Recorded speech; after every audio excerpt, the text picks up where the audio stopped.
What's happening, Hardscapers? This is episode 257 of the How to Hardscape podcast, where we talk about how you can start and grow your hardscaping business.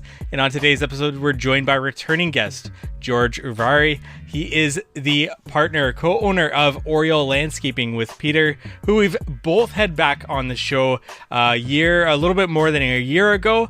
And they have also Knowledge Tree Consulting, where they help business owners scale their business. George is completely hands-off now with Oriole Landscaping, and now with Knowledge Tree Consulting, he's helping with consulting, peer groups, and I heard him talk at a winter seminar. I knew I wanted to get him back on the show, and here we are with a sit-down with wide-ranging questions, with the main topic being employee-related, employee teams, employee personalities, and even bonus structures for employees. And that's something that's been on my mind lately quite a bit, and just hearing a different take on things than what I usually hear in the industry is very refreshing here with George.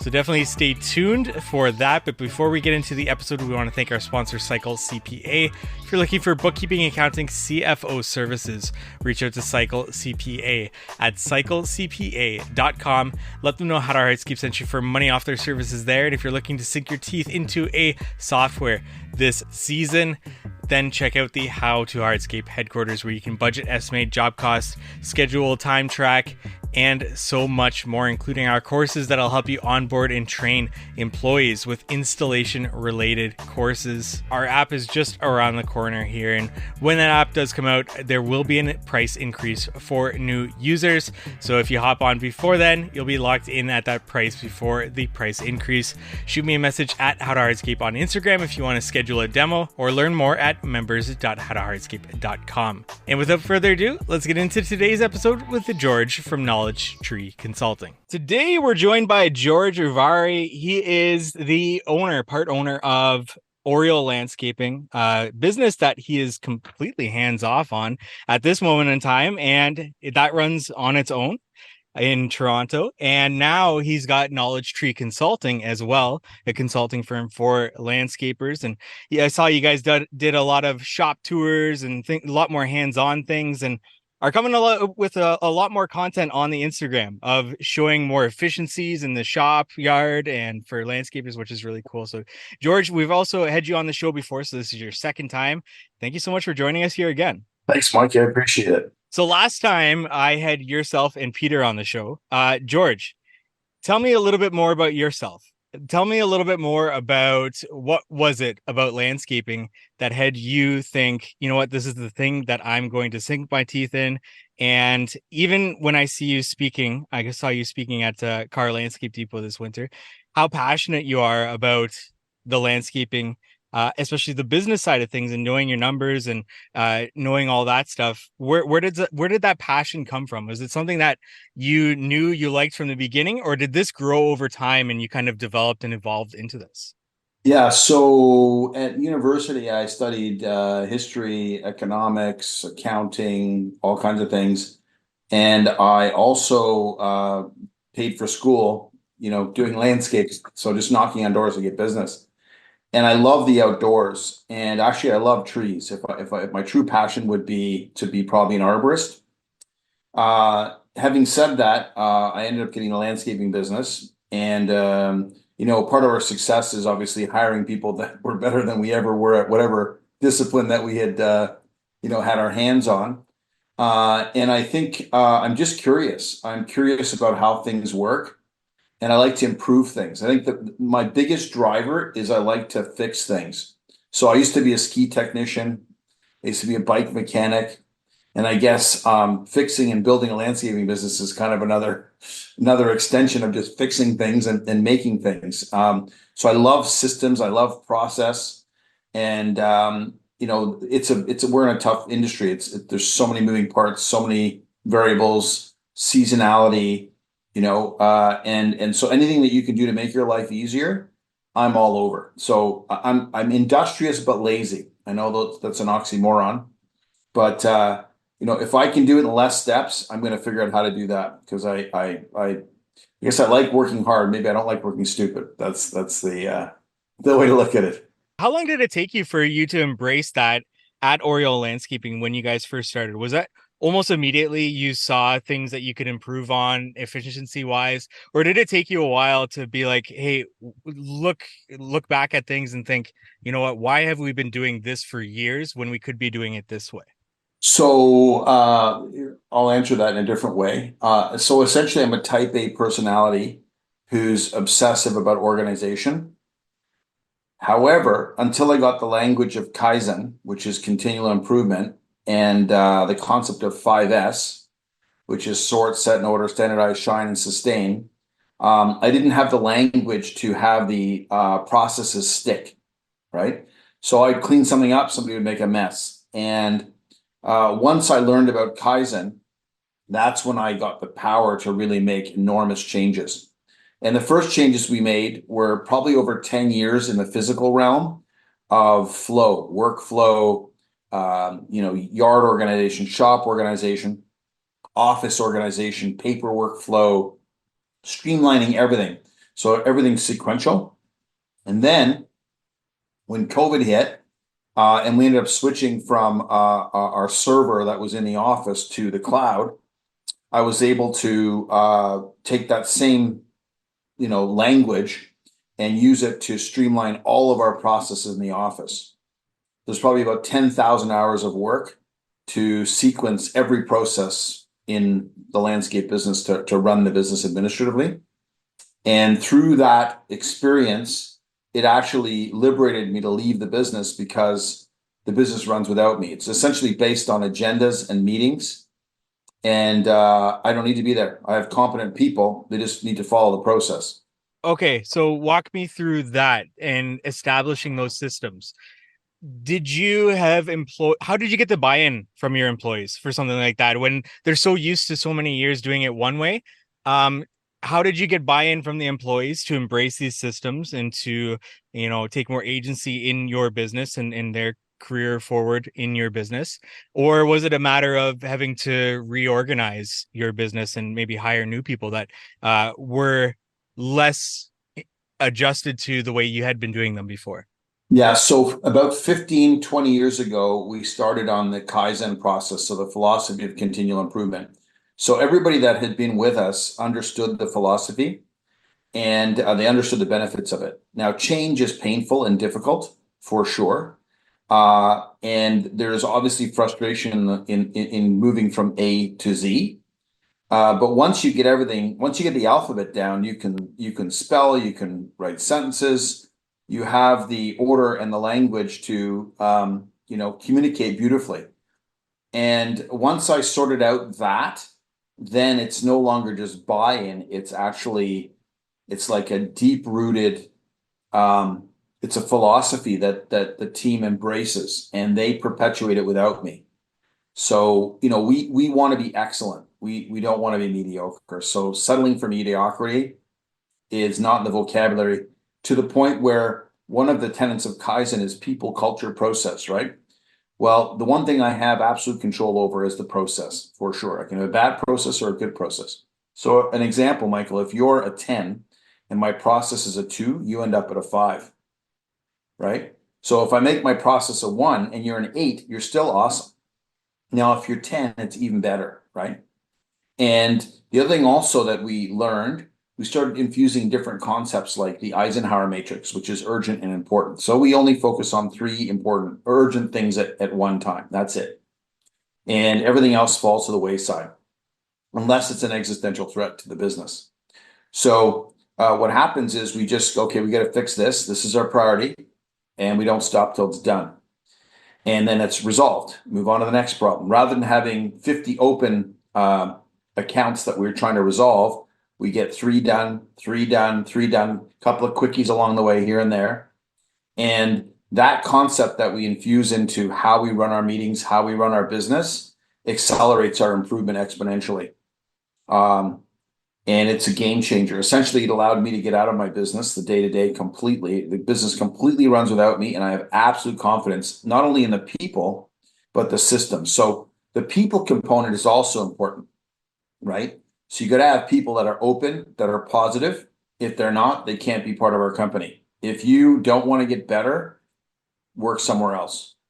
And so we only have essentially people that want to get better. And anybody new that comes in, first of all, when they see the order in the organization, they want to be part of it. So it's like a magnet, number one. And then number two, the people that are there won't accept mediocrity either. So it's like, man, so is it a people problem? Like, are you a bad person? Are you lazy? Or what's the issue? Okay, well, you're not bad, you're not lazy, then it must be a process problem.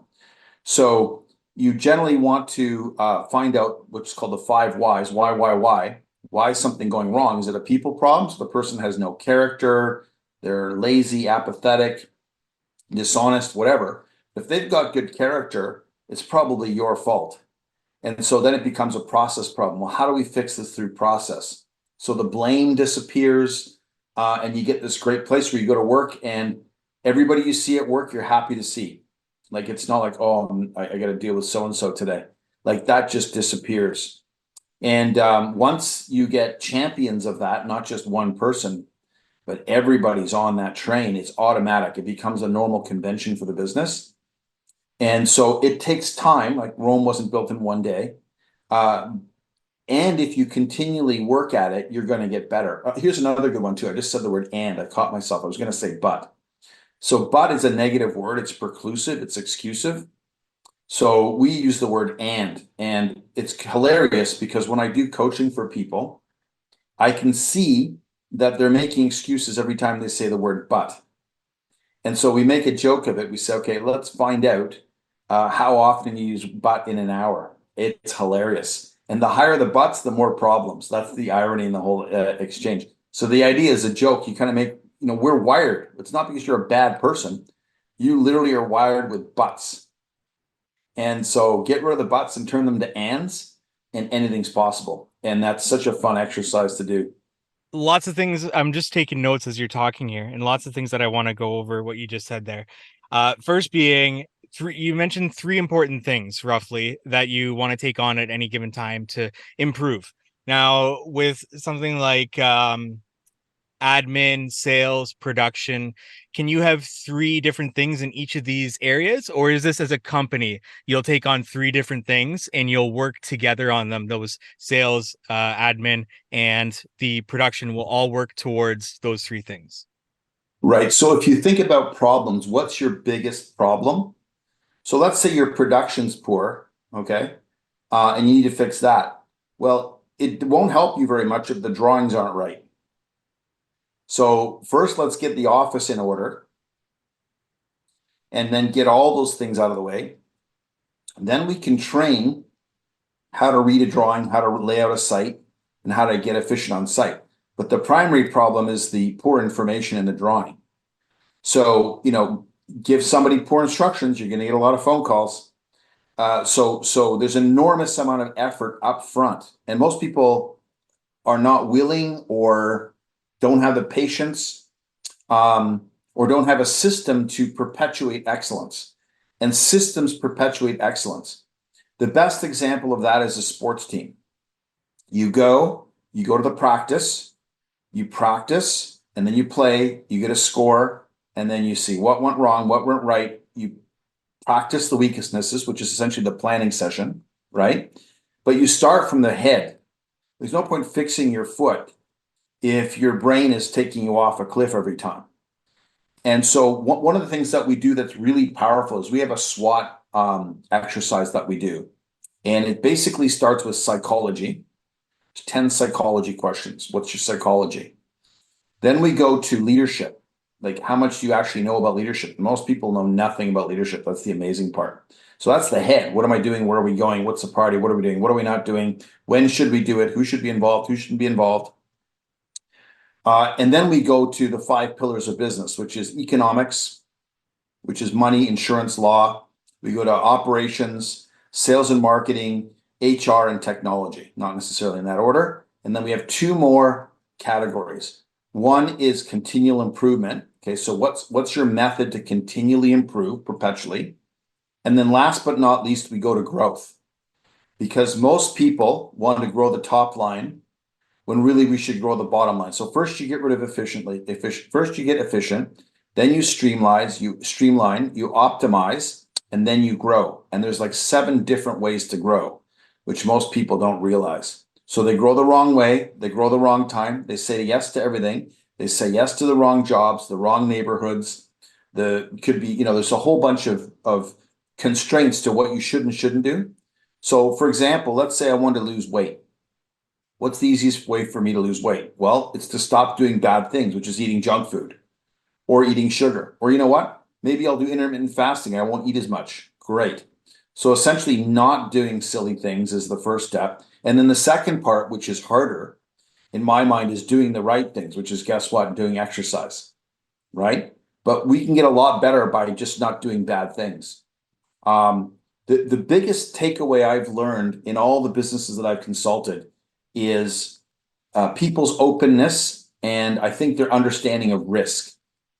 And most people have a horrible understanding of risk. They equate uncertainty with risk, which are two different things. And that precludes them from the opportunity to make smart investments. So they try and save their way to profitability instead of invest their way to profitability.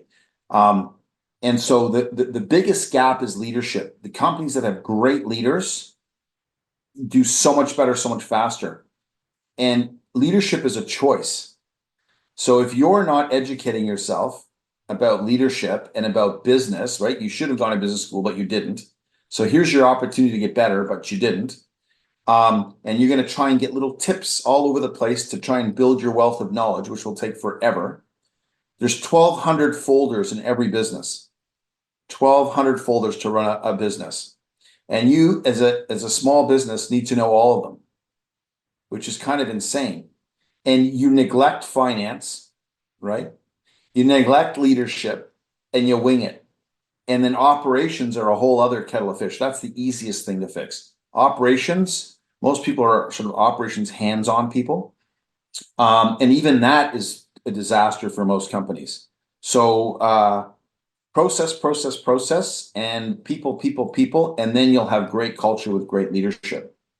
So that's sort of the overview, I guess, roundabout answer. Talking about people, where have you been able to find these people that you describe as open and positive to fit into your business? And can you, if they don't have one, but they have the other, can you mold them into the other? So it's a lot of work to mold people, and hopefully you come into the company with character. So it's a great question. So when you think about this is another opportunity for everybody listening to this. There's our association, Landscape Ontario in Canada. It's a networking opportunity, and there's two types of sales: low-level sales, so it's like business to client or business to business, and then there's networking, and that's another type of sales. Who are you connected with, right? So those connections for us now, we're in the business acquisition mode. We're buying businesses. So how do I find the talent? I just buy a business. Not hard to do. You just have to have money to do it. And so we don't have a talent problem because I can just buy it. The other thing that we do is we have profits, so we invest those in headhunters. So we will get the talent through acquisition. We'll pay for it. And if you have a great employee, and let's say you spend $15,000 to get that talent, over 10 years, that's peanuts. And people are afraid to spend the money on headhunting. And surprise, surprise, your labor pool doesn't get better much faster. And here's another interesting concept for those of people that are listening. Talent is scarce. Like, talent is scarce. And most people are afraid to spend the money on talent. Now, imagine the Toronto Maple Leafs, maybe I shouldn't use that as an example, but they didn't have Austin Matthews.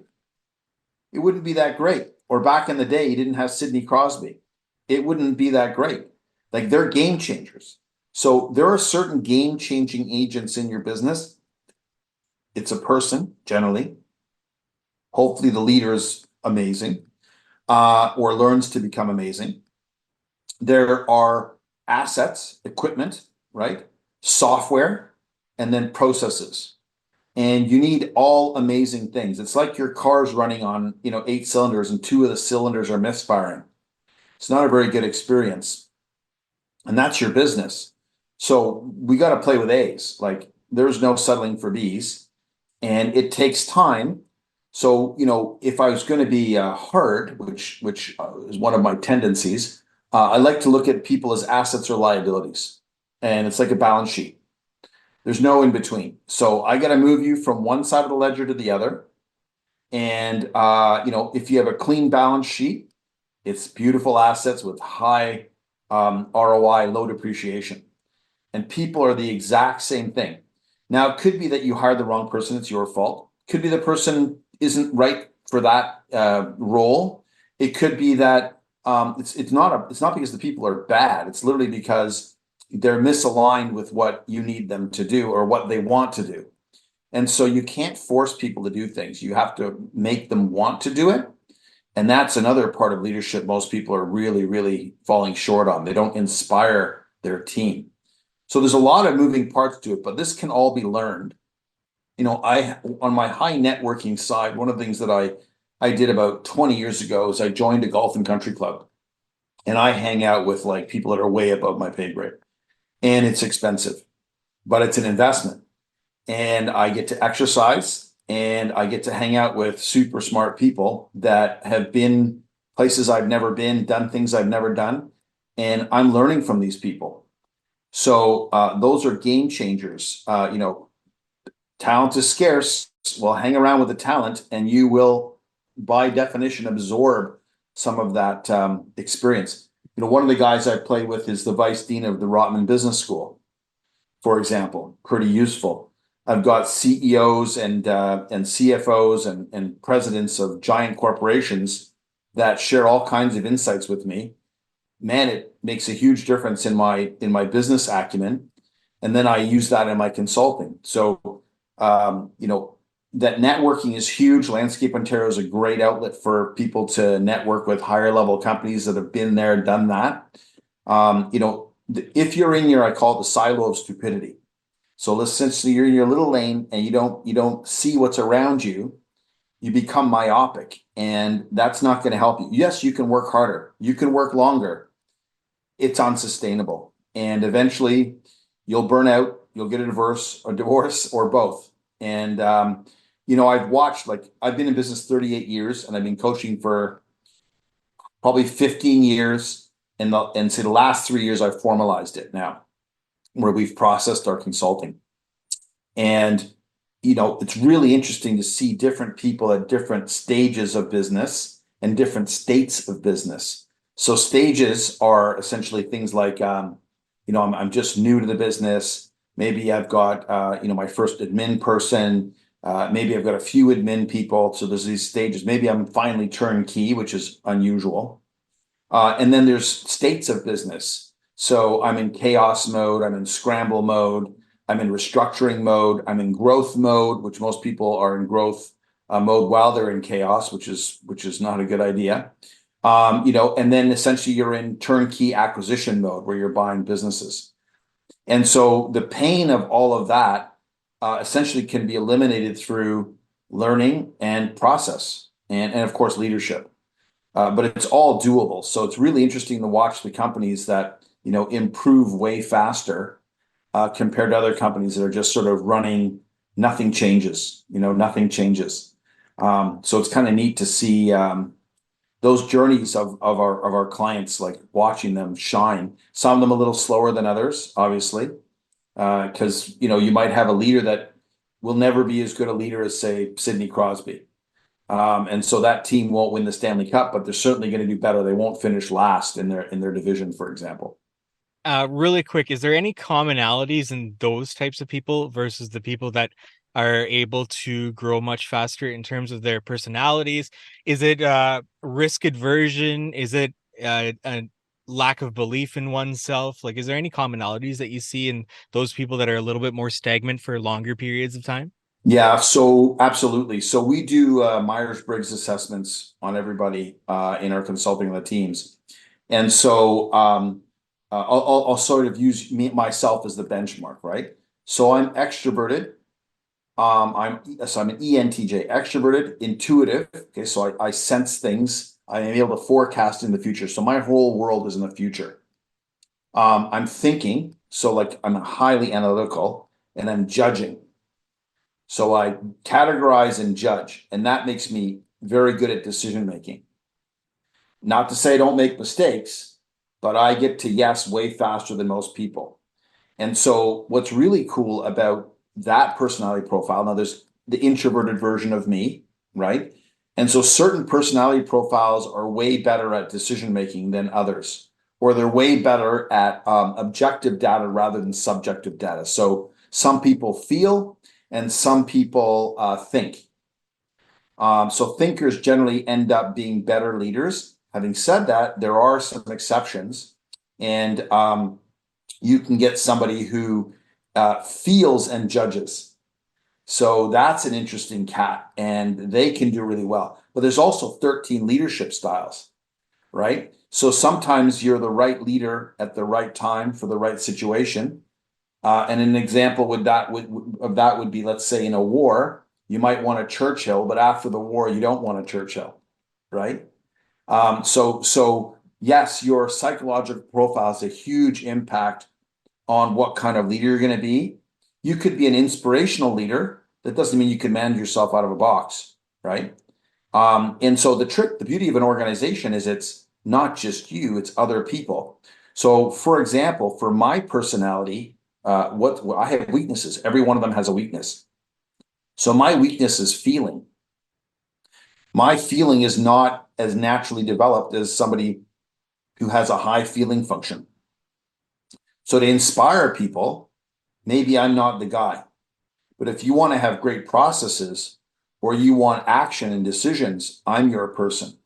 And so the trick is to create a system where you get your team members together, sometimes an outside consultant. Some people have external CFOs, external CEOs, and they help you inform your decisions so you're not in your silo of stupidity. Because you can't be everything. You can't be, hard on process, and they say hard on process, soft on people, if that's not your natural disposition. So what's cool about it is once you learn this and you start to become self-aware because you have language and tools you can apply to yourself and then compare yourself to others, but not like I'm better, I'm different, and then say, wow, there's a wicked gap there, or I can see that person's talents here. And that's how you build your team. So your team is hopefully not all, it's like having, too many chiefs and not enough Indians. That would be awful if my company was built of all the NTJs. There's a company that we buy from, and they have over 100 trucks, and they only hire introverts for their truck drivers. And the reason is they don't get out and yap. They're happy to work alone all day in the truck. They listen to their country music or whatever they do, and they're happy, right? Put an extrovert in the truck, he's got to get out and talk to people. He's got to get a coffee, right? So you wonder why the productivity is much lower for that person. That person's in the wrong role. So, the personalities, and when you're a smaller company, you don't have a choice. You have 2 employees. But once you start to grow, it's kind of neat to go, hey, that's interesting. This person might not be a right fit for this role. Here's why. And you can actually, this is hilarious. So on Indeed, you can go on to Myers-Briggs and take a Myers-Briggs test and for free find out your profile, right? Now, it takes a bit of work to learn all the intricacies of how they interrelate, and there's all kinds of interesting things. But that's available for free on Indeed. And, I recommend everybody take it. There's another test that you can take. I think it costs a bit of money, like $10 or something. And it's Jordan Peterson's Big 5 personality tests. And again, that's very, very intuitive. So let's say you're low on openness, right? So there's pros and cons. Some people who are very family oriented, very sort of provincial, very protective, they can have a great little life, but maybe not so great as an entrepreneur. And everything has a flip side. You have a coin, it has 2 sides. Believe me, whatever good there is in me, there's an opposite side that isn't so good. And the beautiful thing is if I get somebody else to offset my weakness, that's how you build a great team. Once you understand and you respect other people for their talents and their differences. We want to take a break from today's episode to thank our sponsor, Cycle CPA. Are you basing your business decisions solely on a gut feeling? If so, you may be leaving potential profits on the table. It's crucial to base these important decisions on your financials, whether you're planning to hire a new employee, add another crew, purchase equipment or vehicles, or take on more debt to support a new service line. At Cycle CPA, they not only handle bookkeeping and taxes, but they also provide guidance and advisory services tailored to the landscape and hardscape industry. Their team of specialized accountants ensures that when it comes to making the next key decision in your company, you'll have a financial partner in your corner. So visit them at cyclecpa.com, and for $200 off, mention the How to Hardscape podcast. Now back to our episode. With all these different personality tests, do these help you create crews also in the field to understand who's going to work well with one another? Does that help with that? So the dilemma is at the executive level, so sort of the higher levels of business. It's interesting. I call it the tactical level or the production zone.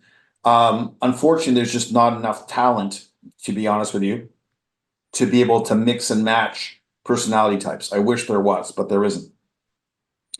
At the higher levels, if you get a good one in the role, pay them well so they don't leave. And certainly don't hire somebody who to work with someone that's going to drive them crazy. And I know the personality types that will drive me crazy, so I certainly would not hire them unless it was arm's length and they could do their thing without interaction with me, because I'm sort of a no nonsense type of person. But if you're an entertainer, or let's say you're a comedian, I assure you're going to be a different personality than me. And it might not be the right fit for whatever role. You might have the talent, but you may not love it. And so there's your IQ, and there's your EQ, and then there's your skill. And so if you want the perfect harmony, all three have to align. So it's very hard. That's one of the reasons it's hard to build a great business, is you have to find that. It's like if you had 5 defensemen, probably wouldn't help you win a Stanley Cup. If you had 5 forwards, you need to have a goalie, you need to have 2 defensemen, you need to have 4, and you can have a player that can do everything. And they all have their roles, and that's how the team rolls. And so, that's essentially the hockey team analogy is a wonderful metaphor for your business. Who's on the team? Who's the coach? Do they yell at you? Do they inspire you? How does that roll? And I'm sure those people that have played sports understand different coaches, and the good ones are, again, very hard to find. So, talent is scarce, and it's a battle. So you're in a battle for competition, for staffing. And if you get a good one, don't trade them. Don't trade them. That's for sure. Don't let them go. When it comes to acquisition, what are you looking at to actually buy a landscaping business? Because I know a lot of people that look at a landscaping business and it's just basically the assets that are in the business that they're buying. Is that how you look at it too? Are you looking at a landscaping business to buy as just the equipment that's on the balance sheet and the employees that stick around with you for a certain period of time? How do you look at it when it comes to purchasing a landscaping business? Yeah. So we look at clients, quality of client. We look at the quality of the people. We look at the culture. We look at the leadership. We look at the profitability, and we don't care about the assets, because I can just get some new assets. They're irrelevant to me. If they're good, we'll keep them. If not, we'll dump them and get new ones.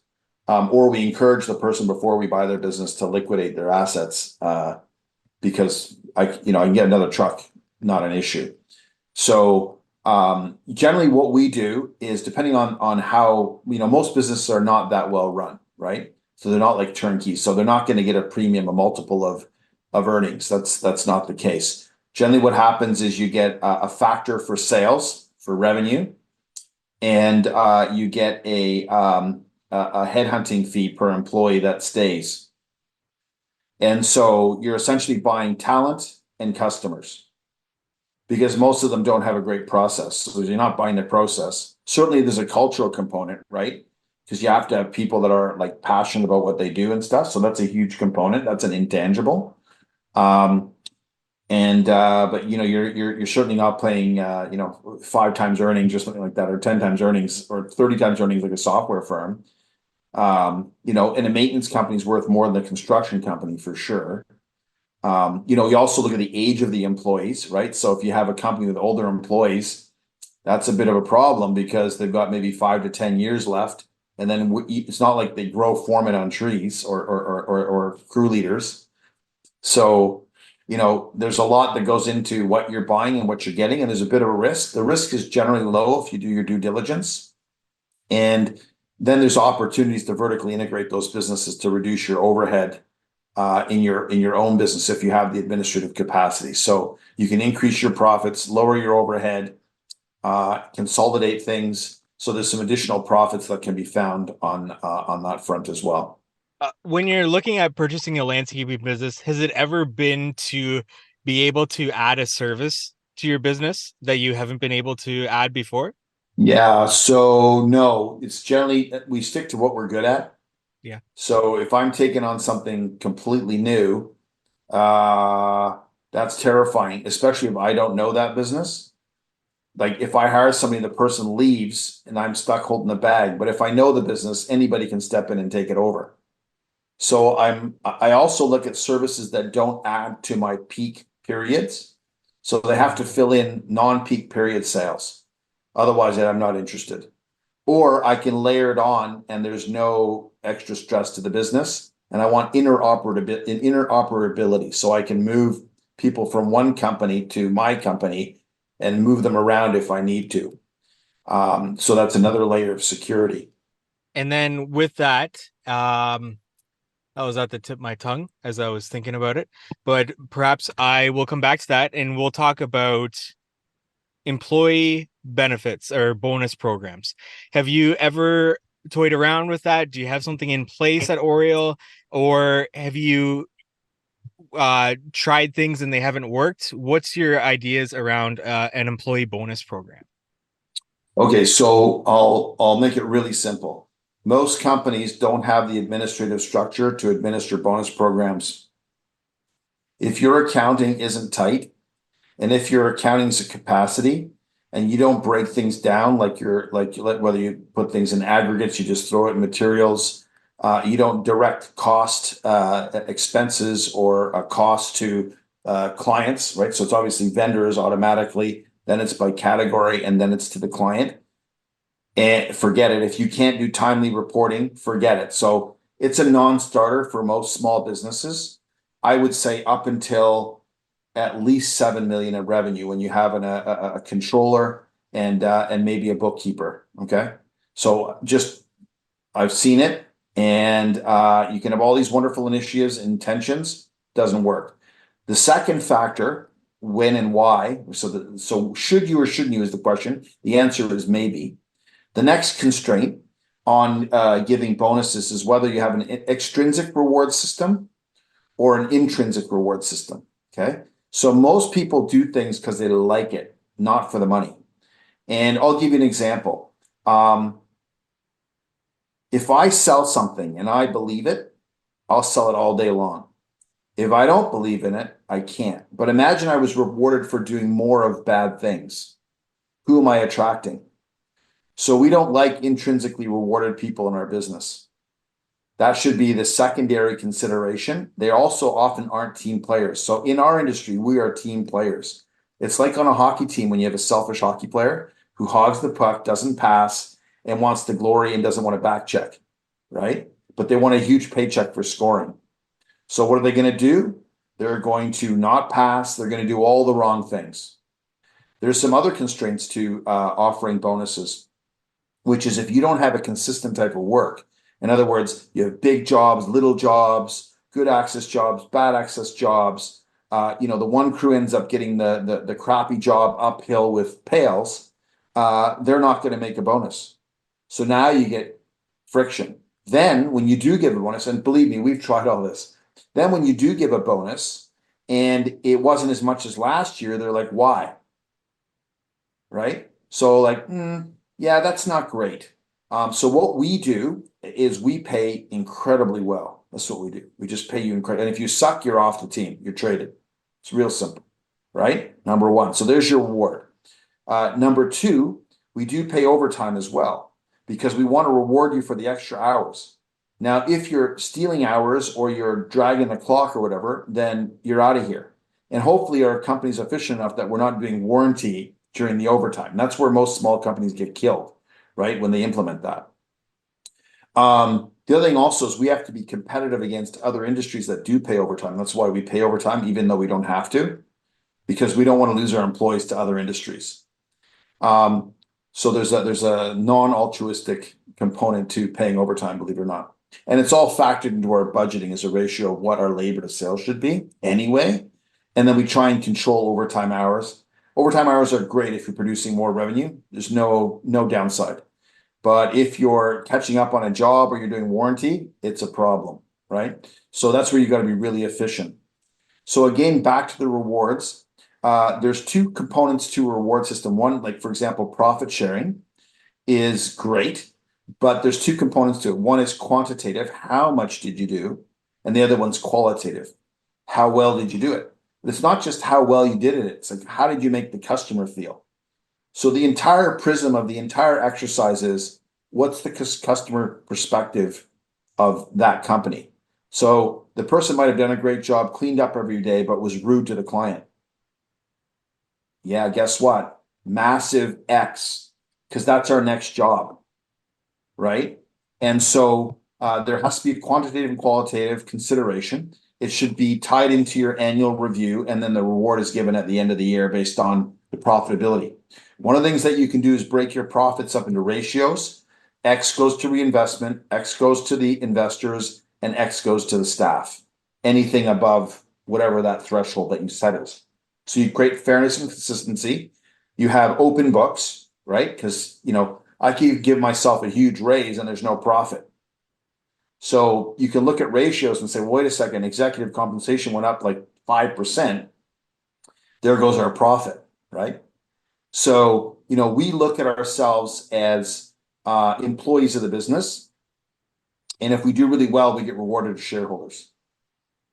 So I'm not a big believer in bonus systems because let's say I was really good and I'm selling jobs and I get a commission for selling the job. What if the company can only do 5 jobs a year and you sell 6? It's not like you're selling widgets and you could sell more widgets. There's a limited supply of widgets. And by the way, there's a limited time period. So those people that try to reward their people with sales bonuses, they might actually be hurting the gross profit of the business and selling more for less. And the person who's selling gets more and the owner is getting fleeced and they don't even know it. And why? Because most of us have good intentions, but those good intentions oftentimes work against us. So process. We use if-then logic to resolve all issues. Pros, cons, and unintended consequences.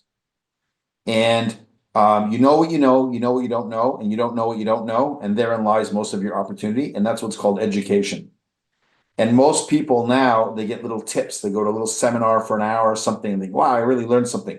Man, the gaps in those people's business knowledge is so massive, and the ROI is so high. If they could fill those gaps, it's unbelievable. So one of the other key things to consider is return on investment, right? If I spend $1, how fast do I get my dollar back? Is it a year, 2 years? So for example, if I'm buying a business, I'm looking at the ROI. If it's more than 2 years, probably won't do it. I need to get my money back in 2 years. It's way too long. I'm not going to wait 5 years. And of course, there's amortization, different considerations for assets. But generally speaking, if I take out the assets, I look at the amortization cost of what I'm doing to see whether my ROI is 1-to-1. And if it's 1-to-1, I do it every time. So for example, there's some really interesting concept, like there's a sunken cost fallacy where people hold on to their equipment too long or an employee too long, and they think it's going to get better and just gets worse, and then they could use the money for something else. Most people have the money in their businesses to make the changes. It's just their resources are horribly allocated. And I literally have done everything the wrong way and then started doing things the right way more rapidly as I started to learn more. And then my improvement became, exponential as opposed to sort of up and down like an ugly graph. Um, and so this is available to everybody. That's the crazy part. Like everybody can get this knowledge just to pay for it. So, go to business school, go back to business school, or, get, for sure, find out if there's some business programs, not just a course that doesn't teach you enough.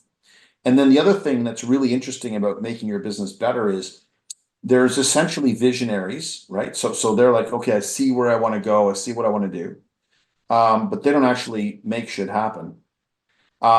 Then there are people that can manage stuff. And by the way, they're the rarest. Great managers are incredibly rare, right? And then there's implementers, people that actually implement systems and make them stick. And they're incredibly rare. To have all three is like a unicorn.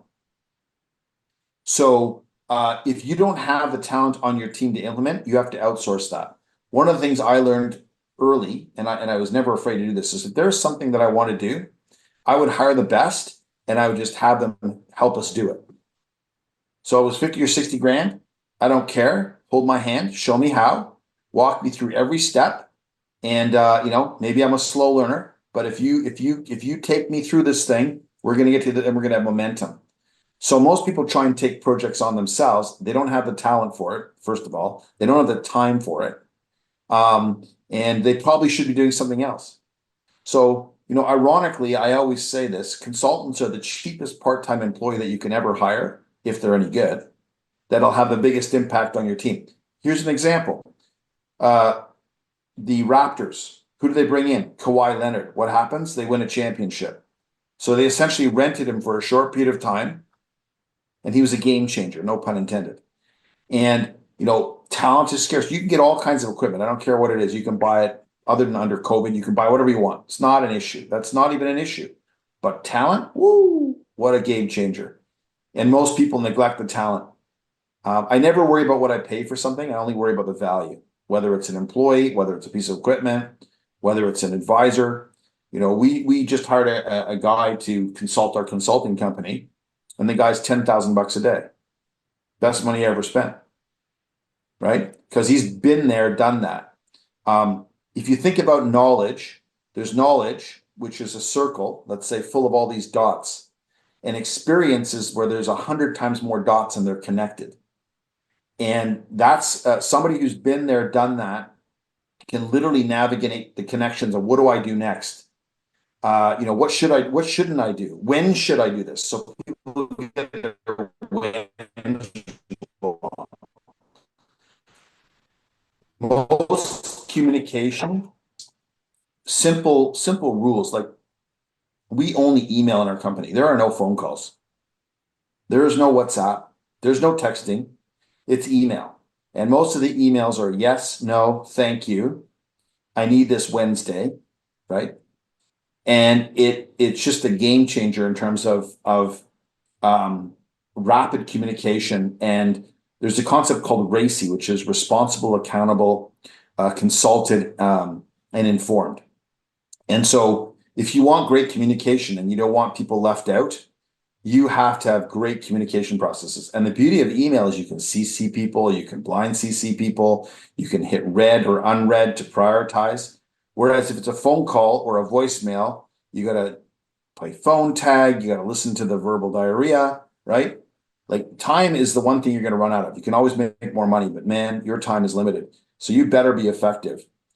And most landscape companies, this is kind of sad, waste essentially 4 hours out of a 10-hour day. They're 60% efficient. That's it. So there's so much room for improvement, and communication is the magic to get things to happen faster and better and reduce friction. So we focus a lot on awesome communication. Changing to that method of email communicating is difficult because people hate change. So one example, one of my consultants that I hired back in the day, Jim Palouche, he had this exercise. So everybody who's listening to this, cross your arms. Now cross them the other way.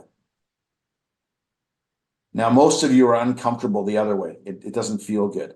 And that's called homeostatic behavior. So you're so used to doing it a certain way that you resist the change.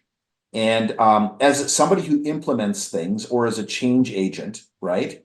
Um, Sometimes you got to force the change. I hate forcing things, but sometimes you have to force the change. And I'll give you an example of how I do it. Let's say one of my employees calls me.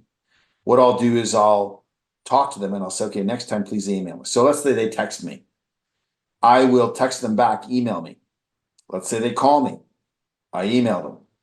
I don't stop until they're on my program. And then I'm in control. And I even do this with my clients. My clients are trained because I can't be bombarded and have unresolved issues. And what's really cool is when you really get good at this as a smaller business, you're aware of everything, which is awesome. And then as your company grows, you need to, okay, you know what? John's amazing. Sue's awesome. I don't need to know. I trust them completely. Don't CC me anymore. I know you got it. Now I'm getting focused, right? And so that's how you start to create this unbelievable culture of communication. Um, I think what's the guy's name? He's a billionaire. Same thing. He only does email. He will not talk to anyone unless it's family or friend. And Mark Cuban, Mark Cuban. And so it's not my original idea, but he's certainly doing the same thing that I am. And it's so much easier to manage all this information coming at you. You're essentially being peppered by your customers, by your clients, by your suppliers, right? And even your family. So everybody's peppering you. You're in the middle. You're the leader. And the trick is to stop the shooting. And so agendas, meetings, systems, planning, that's the game changer for most businesses. And once you get it going, it literally perpetuates itself. It's just so beautiful to watch these companies change the way they operate, and it becomes agenda centric, not leader centric. And so the business then can grow. And if you have these philosophies of continual improvement and you have good people, they're all assets, and you don't settle for mediocrity, wow. And you start making smart choices and you eliminate the things you shouldn't do, your company can improve so much. And it's really fun to watch these amazing changes happen and watch people's lives change. So, the way I approach everything is safety. So is this an existential threat? Yes or no? No. Okay, I can consider it. Now we're in the consideration stage. Okay. Pros, cons, unintended consequence. Okay. I can try it. Is it a priority? Yes. Can I do this myself? No. Okay. Well, I got to bring in an expert. And there's tons of talent out there that's available, whether it's most accountants are terrible, but we won't go there. But again, your books are probably a disaster. I think I've seen one good set of books, no word of a lie, that I would give like a 9.5 out of 10 out of 1,000. And most of them are 6 or less in terms of the financials. So, financials are like an autopsy, right? I look at it, I'm like, okay, ugly financials are an obese person with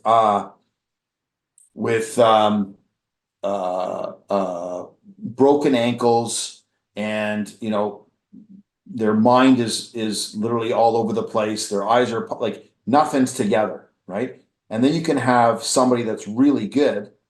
It's like, wow, everything's perfect. The proportions are perfect, right? What's wrong? Well, they have a knee problem. Why do they have a knee problem? Okay, now we can fix it. But if it's a complete mess, you don't even know where to start. And the companies there's two types of companies that are essentially opportunities, that all they have is opportunities. And then there's companies that have threats, and usually they're self-imposed threats. And then there's companies that have weaknesses, right? And believe me, you have no opportunities if you have a lot of threats and weaknesses. We're not even looking at opportunities, right? Strengths, weaknesses, opportunities, and threats. And so I can immediately tell what the patient looks like when I look at financials. Like, it's hilarious. And then the trick is, if you ever want to move forward in your business and grow, you got to have clean financials. So that may not be the first thing that we fix. The first thing might be operations, because we have to pay, like, as long as you're paying your bills. So you think about what's your hierarchy of needs, Maslow's hierarchy of needs in business. I could probably come on business hierarchy of needs. So like I need money to come in faster than it goes out. As long as that's true, I'm good. I don't care what your problem is, you're good. So if you're bleeding, I got to stop the bleeding. And if you're not eating enough, I got enough food for you. That's the priority. Then we can work on everything else. If you're overweight, then guess what? We got to cut, which is getting rid of assets or unproductive people. So I love to use the human body as a metaphor for business. There's the head, the nervous system, the legs, the arms, the heart, the bloodstream, the oxygen. Money's oxygen. Without it, you can only go 2 minutes. And so you look at balance sheets, right? Is your balance sheet ugly or pretty? What's the quality of your balance sheet? Your balance sheet says, wow, you got a lot of money, but like your assets are, no one's going to buy what you've got on that balance sheet. That office furniture you have in there for $30,000, good luck trying to, create liquidity, right? So there's cash flow, there's liquidity, there's all these things. Now it's an insane amount of work to actually fix a business.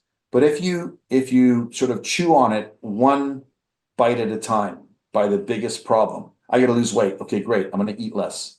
Problem solved. I got to stop smoking. Great. Now I can work better because my lungs are clear. Like that's sort of the order that we look at when we help businesses, because on your own you won't know what to do and when and what order. And sometimes you need, my biggest successes actually are not money. They're not financial. I had one of my clients, he quit smoking. And that is my biggest win, because I'm like, this is not helping you. You're working out, you're getting up at 5 a.m, you're doing all these things, and then you smoke. And then, by the way, how much do you spend on smoking? 5,000 a year, right? That's your RRSP. And then you would have got 2,500 bucks back, and you're essentially hindering your future. So I also try to show people, like, you see this one-time cost. Let's look at it over 10 years. What's that cost over 10 years? Oh my God, it's $100,000 or $50,000 plus the interest, plus the opportunity cost of what I could have done with the money. It's like $150,000.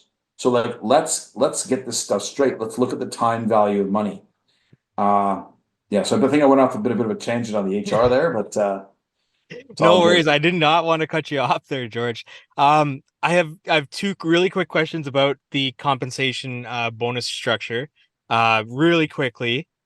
And there's other topics that you've just brought up a whole bunch of questions, so I'd love to have you back on for a third round if you'd ever want to. But For go sure. going back to the bonus structure, what about this? What if you had your production rates in order and you were able to compensate for those tight access situations, for those other situations, and able to then it wouldn't matter what crew you put on it.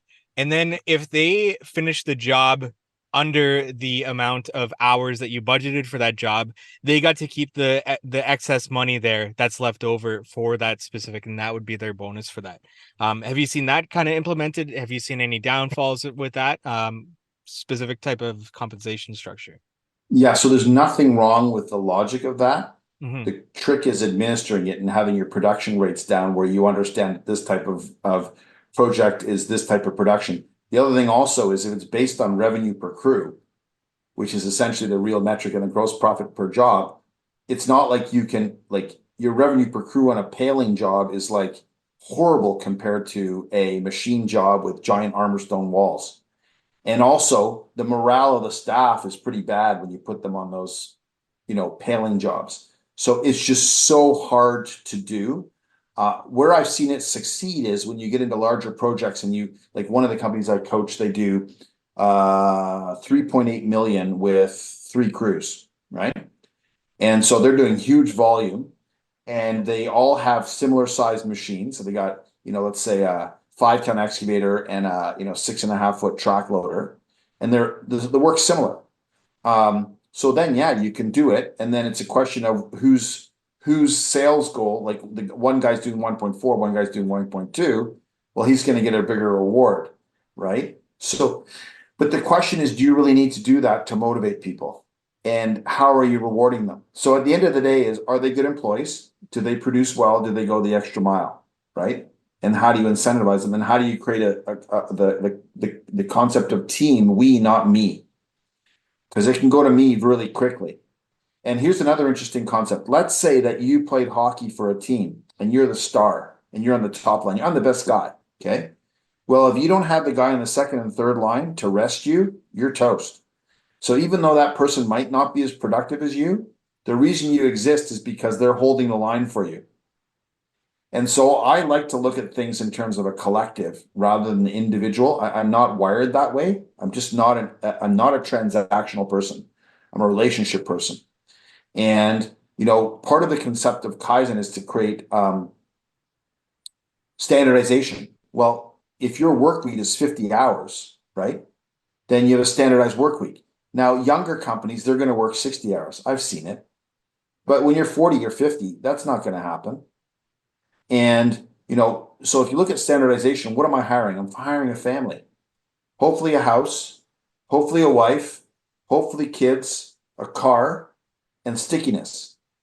And if somebody's just in it for the money, landscaping is a team game.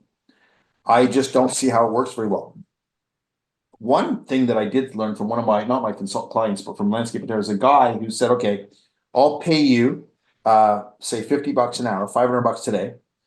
But your reward is if you get this thing done, let's say it's a 1 day project, you get it done in, let's say, instead of 10 hours, you get it done in 8 hours, go home and I'll still pay the $500. Mm.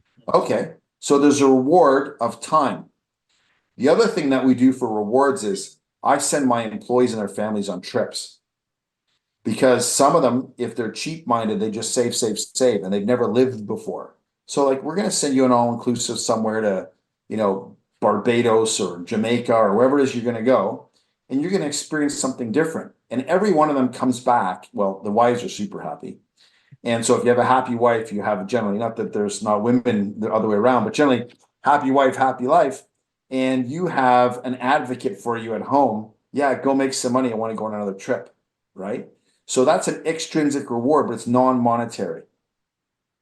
I want to pay you so well you never leave. I want to pay you so well no one can steal you. I want to advertise my wages at such a high level that people want to come and work for me. And I want you to work with the best people. And I want you to be part of a team. So I think I'm kind of going away from the typical bonus thing that you hear other people talk about. And I have yet to see a company that has a pure bonus system that works. And you don't hear about the bad years. Because guess what? Not every year's flat where my sales were 6 million, 6.2 million with inflation. No, no, no. When you hit a 5.5 and those bonuses are gone and you were counting on it and you're budgeting for that, you got issues.